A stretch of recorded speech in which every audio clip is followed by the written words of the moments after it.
Hey guys, in this video, I will show you how to edit a journal entry in QuickBooks Online. Alright, let's begin. Editing journal entries in QuickBooks ensures accurate financial records. Whether you need to correct an error or update an entry, knowing how to do this properly helps maintain precise accounting.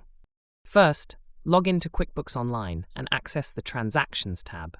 Download the existing journal entries by selecting Journal Entries under Transactions or List.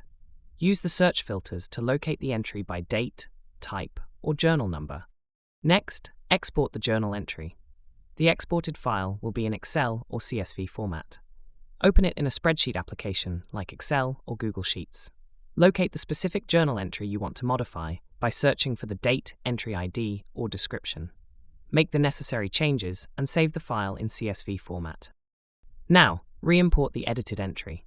Go back to the Transactions tab, select Modify, and choose Journal Entries as the data type. Map the fields correctly and review the data for accuracy. Once confirmed, proceed with the import to update the journal entry in QuickBooks. So that's basically how you can edit a journal entry in QuickBooks Online. And that's it for this video.